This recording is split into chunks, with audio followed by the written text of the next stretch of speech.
um, I do this piece on TV, Embrace Your Fantasies. Wait, is that the same thing? Is the network called Network is KribTV? Okay. My show is Embrace Your Embrace Your Fantasy. Fantasy. All right, just want to make sure I was using the right thing. I do this on here, just to show the young people that are watching the depths of where I've come from. Um, I come from a place in life where an income tax check is something that is like maybe you might get one, or maybe you won't,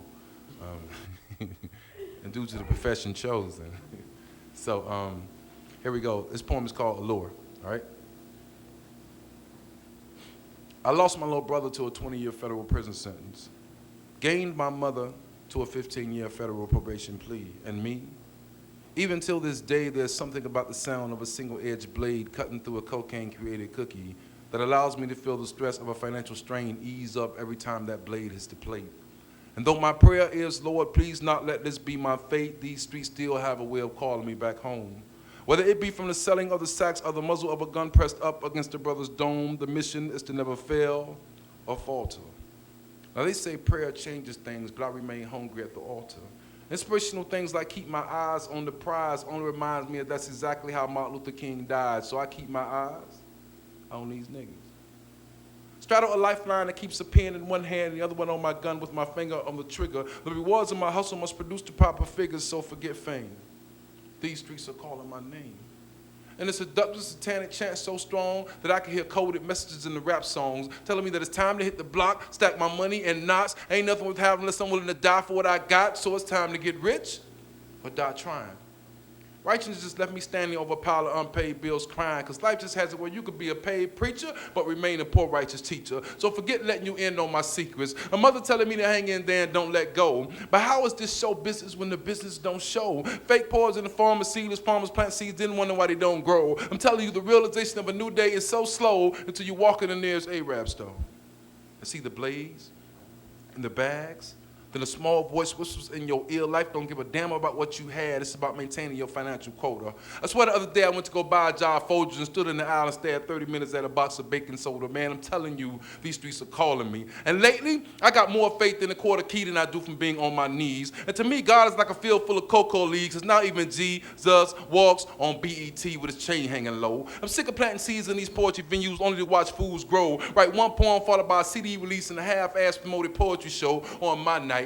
Ducks following cows, then wondering why they can't stand in my light. So now I pray for self-opportunity, because the streets taught me that you only attract snitches and haters when you try to create unity. And pastor said that Jesus died on the cross for our sins, when the truth is Jesus died for being crossed by followers and friends. So how you gonna trust somebody that can kill God's prophet? That's why I got more faith in the soft white, but understand that the heart is profit. These streets are calling my name and they just won't stop it, no matter how hard I try. That's why the other night a Klansman in a young Jeezy's costume instructed me to trap or die. It's Dipset. Jim Jones started thinking we flying high and we ain't even left the runway yet. We're still standing there dreaming with our eyes closed. Over 1 million CDs sold, calling out women bitches and hoes. That same so-called queen walked right past my CDs after the poetry show, like my Mr. Jane Good Enough. Man, this humble thing is tough. I see these brothers eating in these streets that ain't even half as talented as me. The next time I get my hands on a key, I use it to open up my door, go in my house, and write another bad poem. Yeah, these streets have a way of calling me back home, but I done been there and done that. In fact, it's way too easy to sell crack. If you want a real grind, try opening minds and selling poetry to a people that rather laugh at a comedy show than intellectually grow or become uplifted. Then try showing our young that touchdowns and the 5-word vocabulary rap here ain't the only damn things that make you gifted.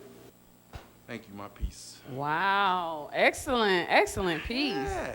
Do you have another one for us, Will? Yeah, I got my national anthem. I can kick. I'll let you choose. You want love? You want what? I got a national anthem that I feel like I'm sworn to do every time I'm televised. Let's do it.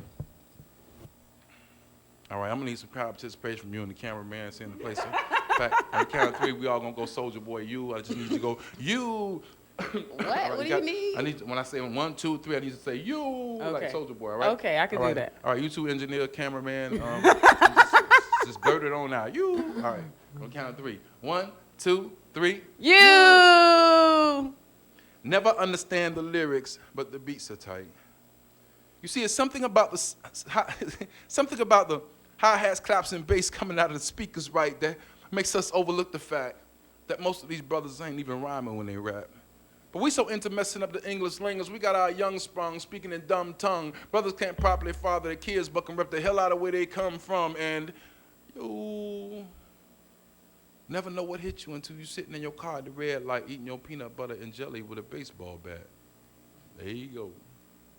It's like the more ignorant we are, the more successful we become now. How crazy is that? Man, these brothers done messed up rap, and along with it, they done messed up us. Check it.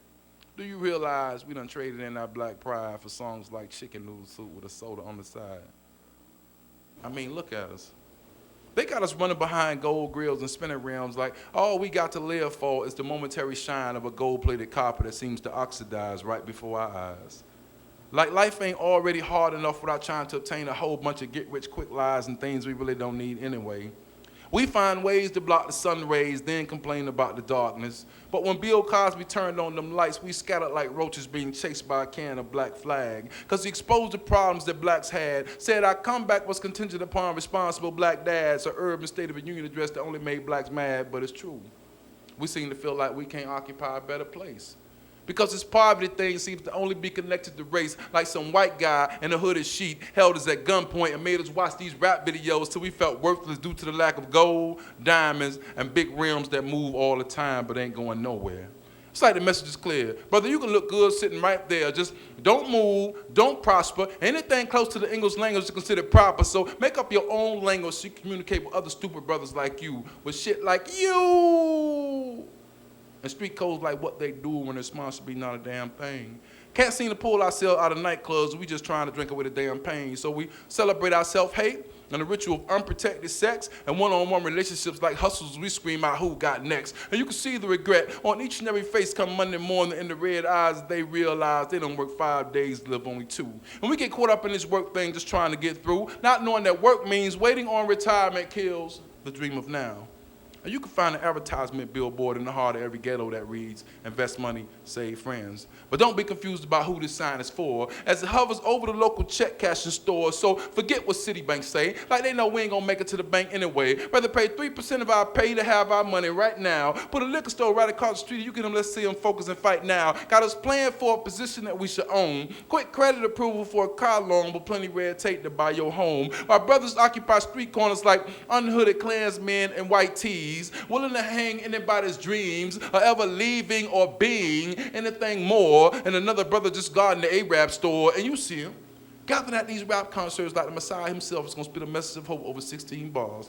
And these pastors going to feel real messed up when God shows up and asks for the publisher to write his Bible. They done pimp to get these big mansions and fancy cars. Because nowadays, hope comes in the form of a 20% tithe fee. And the average brother goal is to get about $4 grand for some 23s and smoke plenty of trees, which eventually he'll end up hanging from. And we act like we can't pull ourselves out of this fog we cause. Life is the fast forward, but we stuck on pause trying to be everything we see on TV. The media spent over $1 million trying to convince me that be like Mike when all I really needed was to be me. And you see him still waiting on money in the fields, talking about we want our 40 acres and a mule. Like a brother don't know that you can't put rims on a donkey anyway, but we'll still try. And that's probably why we fly high, but it's a lie. You know where, brothers, we falling. End of my poem. Thank Wow. you. Embrace your fantasy. Embrace your fantasy. Have a seat once again. Wow. You know what? Thank you. No problem. Sorry. I'll probably move it over there for you. Okay. Yeah. Thank you so much for those selections, Will. We thoroughly enjoyed you. I'm sure the audience enjoyed you as well. Why don't you tell us a little bit about your cafe, where it's located, and the different events that you have there so they can know which night they want to choose to stop by. I'm glad you asked. It's located in North Miami at 933 Northeast 125th Street. We've been in North Miami for 6 years. Saturday Night Live, the open mic, is the longest running venue in Dade County on a weekly basis. We've been in existence, even though we've moved 3 times. Each time a bigger place, a better place. We moved 3 times and still has not skipped a beat every Saturday for 6 years. We've still been popping. So the list of events is on Monday, we got the Black Improv hosted by Miss B, the funniest thing you ever want to see. Tuesday nights, every second and fourth Tuesday, we got a night called Culture Clash. That's tonight, as a matter of fact. Culture Clash, it's an Hispanic, Creole, all kind of like Caribbean open mic, done in so many different languages. It's beautiful, including English. So if you want to come out and enjoy that, that's hosted by Izio. Wednesday night, we got the Larry Dog Movement in the building around here. Some of the baddest MCs in Dade County. Heavily attended by Grind Mode and a whole bunch of other people that in Dade County that's doing their thing. Open mic night for Open artists. mic night for artists. That's Okay. right. For rappers. music artists. That's right. For music artists.